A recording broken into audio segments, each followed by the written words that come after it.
Hello, students of class 8. Today we are going to understand the exercises of chapter 12. First, we'll start with the word meanings. Lofty मतलब tall मतलब लंबा. Aboriginal मतलब native मतलब वहीं का रहने वाला. Compressed मतलब pressed together अपने एक साथ दबा लेना. Magnanimously मतलब generously मतलब sincerely. Act on मतलब motivated. Heaven मतलब safety की place. हैरी एवलेंच मतलब एक लार्ज हैरी डॉग, एक डॉग की ब्रीड है. एस्ट्रीड मतलब एक लेग हर साइड पे. प्रेडिकामेंट मतलब एम्बैरेसिंग सिचुएशन.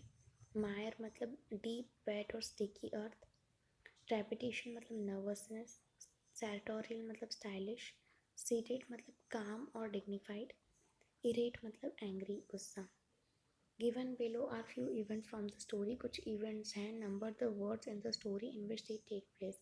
कैसे कैसे एक ऑर्डर में हमें जमाना है. तो सबसे पहले फोर्थ वाला. The they mother went to visit a sick friend taking the two younger children with her. Second, I gazed hungrily at the cut lunch on the desk in front of me. Third, Freckles prodded me again, this time harder with the point of a pencil. Fourth, I got to my feet and headed in the direction of Freckles. Fifth, I was halfway to my heaven, the toilet, when I was struck by an hairy avalanche. Sixth, suddenly we were attracted by the sight and sound of an automobile. Seventh, a sort of suspended trance-like feeling took hold of me. So, and eighth, the fallen rider looked at me in a bemused and dazed fashion. So, it is the order. Let's try to choose the correct option. There were now wonders nearly every day. By the statement, the author means that there were new spectacles and curious things to see every day. वो हर दिन कुछ नया देखता था. The narrator said, "Leave me alone," because Freckles was prodding him hard with the point of a pencil. Freckles pencil के point से उसे hardly prod कर रहा था, इसलिए उसने ऐसा कहा था.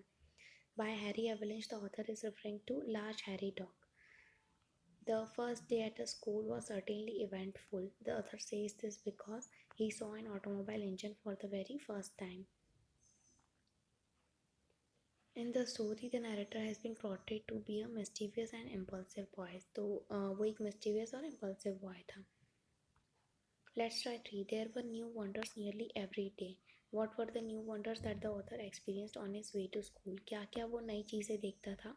तो authors birds के nest और newly made magpies and which come scooping down bush animals and also reptiles which came out of the bushes and crossed the path. ये सब चीज़ें वो देखता था.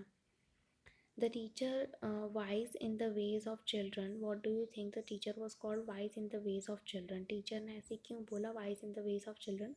The teacher was called wise in the ways of children because she understood a child feelings. क्योंकि वो एक child की feelings को समझ गई थी. On the first day of school, the restlessness within them, उनके अंदर की restlessness को समझ गई थी. She knew that the children get excited about books with large letters. और उन्हें ये पता था कि चिल्ड्रन एक्साइटेड होते हैं ऐसी बुक्स के लिए जो कि जिनके लेटर्स बड़े बड़े होते हैं. They can identify the colourful pictures which attract them and holds their attention. Describe the Catherine's reaction towards her brother when she was called by the teacher. जब उनके टीचर ने कैथलीन को बुलाया तो उसका रिएक्शन कैसा था. Kathleen was visibly angry when she was called by the teacher. वो एंग्री थी. She was straight back due to annoyance. वो चिढ़ रही थी. Her lips was compressed. उसके लिप्स एक दूसरे में दबे हुए थे. And her face was red with embarrassment. उसका फेस रेड था. While she wiped over her brother's face, she told him angrily that she would box his ears and not give him lunch. और जब वो अपने brother का face साफ कर रही थी तब उन्होंने उसे एंग्रीली कहा भी था कि वो उसकी माफ़ी नहीं लेंगी और उसको लंच भी नहीं देंगी. She then flounced back to her seat. और फिर वो अपनी सीट पर चली गई. The driver of automobile has been described as the sartorial figure. What does the author mean by this phrase? Sartorial figure क्यों कहा ड्राइवर को? क्योंकि उसने स्टाइलिश क्लॉथ्स पहने हुए थे. The tailoring of clothes or the style of dress. The driver has been termed as a sartorial figure because the magnificence of his dressing. He was helmeted. उसने helmet पहन रखा था. गॉगल्स पहन रखे थे और लॉन्ग वाइट कोट भी पहना हुआ था. वो डिग्निफाइड था और स्टिफ पैक था अपनी स्प्लेंडर पे. Was proud of himself. जो व्हीकल वो ड्राइव कर रहा था उस पर वो प्राउड भी था. 5. The driver sat in disbelief. What was the reason for the driver's disbelief and what was the narrator's reaction? Driver disbelief क्यों था और narrator का reaction क्या था उस पर?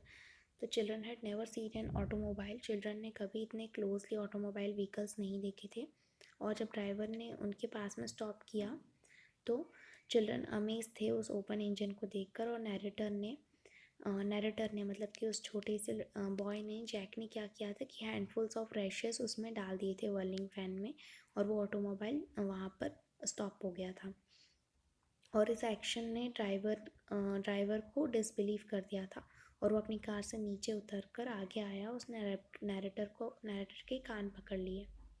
The narrator knew that is impulsive act has annoyed the driver. Narrator को ये पता था कि उसके इस एक्ट ने ड्राइवर को गुस्सा कर दिया है, so he twist his head, wrenched himself away and ran as fast as he could. और वो वहाँ से भाग गए थे. So this is the question answers and exercises. So students write these question answers in your copy and complete your copy.